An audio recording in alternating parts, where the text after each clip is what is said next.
एक महान नायक, देवताओं और राक्षसों की इस प्राचीन कथा पर आधारित इस चर्चा में स्वागत है। ये कहानी सिर्फ एक योद्धा के बारे में नहीं है, बल्कि ये एक आम राजकुमार से एक आदर्श और महान शासक बनने के पूरे सफर की कहानी है। चलिए समझते हैं कि कैसे कर्तव्य, दिव्य शक्ति और खास तौर पर एक टूटा हुआ धनुष इस पूरी कथा को एक नया आकार देते हैं। इस कहानी की शुरुआत होती है एक ऐसी बात से जो काफी रोचक है। महर्षि विश्वामित्र का एक बहुत ही जबरदस्त दावा है। उनका कहना था कि जब वो शाम को थक जाते हैं तो काम और क्रोध, और ध्यान दीजिएगा, जिन्हें देवता भी काबू नहीं कर सकते, वो आकर उनके चरण दबाते हैं। उनका ये आत्मविश्वास और शक्ति का प्रदर्शन ही इस महाकाव्य का सबसे पहला टर्निंग पॉइंट बनता है। और यही वो पल है जो युवा राजकुमार राम और लक्ष्मण को उनके सुरक्षित महल से निकालकर खतरों से भरी एक बिल्कुल अनजान दुनिया में ले आता है। अगर हम इनकी यात्रा पर नजर डालें तो ये शुरू होती है सुंदर अयोध्या नगरी से, फिर सरायू नदी के किनारे होते हुए घने अंगदेश के जंगल की तरफ आगे बढ़ती है और आखिर में पहुंचती है मिथिला। जैसे जैसे ये राजकुमार अपने नए गुरु के पीछे अनजान रास्तों पर चलते हैं, इस प्राचीन दुनिया का भौगोलिक विस्तार हमारे सामने खुलता चला जाता है। ये सिर्फ एक जगह से दूसरी जगह जाना नहीं है, बल्कि दो युवाओं का अपने आने वाले कल की भूमिकाओं के लिए तैयार होने का एक सिलसिला है। अब उस अंगदेश के घने और शांत जंगल में एक ऐसी खड़ी आती है जहां विश्वामित्र राम को ऐसी शस्त्र विद्या देते हैं जो सच में हैरान करने वाली है। देखिए, ये कोई आम हथियार बिल्कुल नहीं थे। इनके आकार दिव्य थे। कुछ ऐसे थे जो दहकते हुए कोयले की तरह चमकते थे, कुछ घने धुएं के गुबार की तरह थे, और कुछ की रोशनी तो सूर्य और चंद्रमा जैसी थी। और सबसे कमाल की बात पता है क्या थी? ये सभी अस्त्र राम के केवल मंत्र पढ़ते ही आज्ञा मानने के लिए तुरंत प्रकट हो जाते थे। अब इन्हीं दिव्य हथियारों का असली इम्तिहान जल्द ही शुरू हो जाता है। होता यह है कि विश्वामित्र 6 दिनों का एक मौन यज्ञ शुरू करते हैं। 6 दिन तक बिल्कुल शांति रहती है, लेकिन 7वीं शाम को वेदी की आग अचानक भय से फड़फड़ाने लगती है। मारीचा और सुबाहु नाम के राक्षस काले बादलों की तरह अचानक उस यज्ञ पर हमला कर देते हैं। और ठीक यही वो जगह है जहां राम की युद्ध कला का बेजोड़ प्रदर्शन देखने को मिलता है। राम बिना वक्त गवाए लगातार 3 तीर चलाते हैं, जो मरीचा को सैकड़ों मील दूर सीधे पश्चिमी समुद्र में जाकर फेंक देते हैं। इस चुनौती को पार करने के बाद जब उनका रास्ता विदेहा राज्य की तरफ मुड़ता है, तो आगे एक खंडहर हो चुकी दीवार मिलती है। यहाँ एक बहुत ही पुराना रहस्य छिपा था। दरअसल इंद्र, अहल्या और ऋषि गौतमा की ये घटना इच्छा और क्रोध के एक उलझे हुए दैविक खेल के बारे में है। इंद्र ने ऋषि का रूप बदलकर अहल्या को बहकाने का प्रयास किया, और अहल्या की उत्सुकता ने उसे स्वीकार कर लिया। जब इस बात का पता चला तो क्रोधित ऋषि गौतमा ने एक भयंकर श्राप दे दिया। इंद्र को अपना पुरुषत्व खोना पड़ा और अहल्या से उसकी सारी सुंदरता छीन ली गई, जिससे वो वहां अदृश्य हो गई। साथ ही ये तय किया गया कि ये श्राप तभी खत्म होगा जब राम वहां आएंगे। तभी वहां गुरु विश्वामित्र राम को सीधा निर्देश देते हैं और कहते हैं कि इस टूटे हुए आश्रम में प्रवेश करो और दिव्य रूप से सुंदर अहल्या को मुक्त करो। यहाँ ध्यान देने वाली बात यह है कि ऋषि राम को इस बरसों पुरानी सजा को खत्म करने के लिए एक तय नियति के रूप में पेश करते हैं।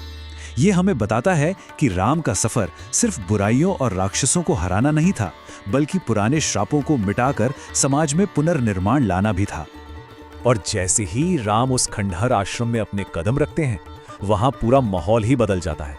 नीले आसमान से गेंदे के फूलों की वर्षा होने लगती है और हवा में गंधर्वों का मधुर संगीत गूंजने लगता है। राम के सिर्फ वहां आने भर से और उनकी उस करुणा से वो बरसों पुराना श्राप आखिरकार टूट जाता है, और तब जाकर अहल्या को उसका पुराना अद्भुत और सुंदर रूप वापस मिलता है। इस कथा का अगला हिस्सा विदेह राज्य में प्रवेश और धरती की पुत्री यानी सीता के बारे में है। मिथिला के शानदार महल अब सामने आ चुके हैं, और कथा की सबसे अहम कड़ी यहाँ हमारे सामने आती है, जो है सीता। सीता का जन्म किसी आम व्यक्ति की तरह नहीं हुआ था। वो धरती माता की सुनहरे रंगत वाली बेटी मानी जाती हैं, जिन्हें महाराज जनक ने 14 साल पहले एक खेत में हल चलाते समय मिट्टी की नाली में पाया था। मूल ग्रंथ में सीता की इस दिव्य उत्पत्ति को पूरी तरह से तथ्यात्मक रूप में बताया गया है, ठीक वैसे जैसे कि वो सच में इस धरती की सबसे अनमोल संपत्ति हो। पर सीता का हाथ पाना या उन्हें पाना कोई आसान काम बिल्कुल नहीं था। इसके पीछे एक बड़ी चुनौती थी, और इस चुनौती के विशाल आकार को समझने के लिए आप बस इस नंबर 8 पर गौर कीजिए।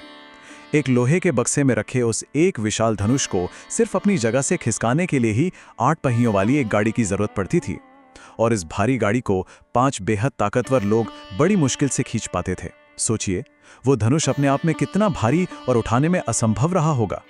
फिर जब राम उस धनुष के सामने पहुंचे तो सब देखते ही रह गए। राम ने शुरुआत में तो उस दिव्य हथियार को बड़े ही हल्के अंदाज में छुआ, फिर बिना किसी रुकावट के बिल्कुल सहजता से उस विशाल धनुष को उठाया, उस पर डोरी चढ़ाई और फिर इतनी जबरदस्त शक्ति से उसे खींच दिया कि वो विशाल धनुष 2 टुकड़ों में टूट गया।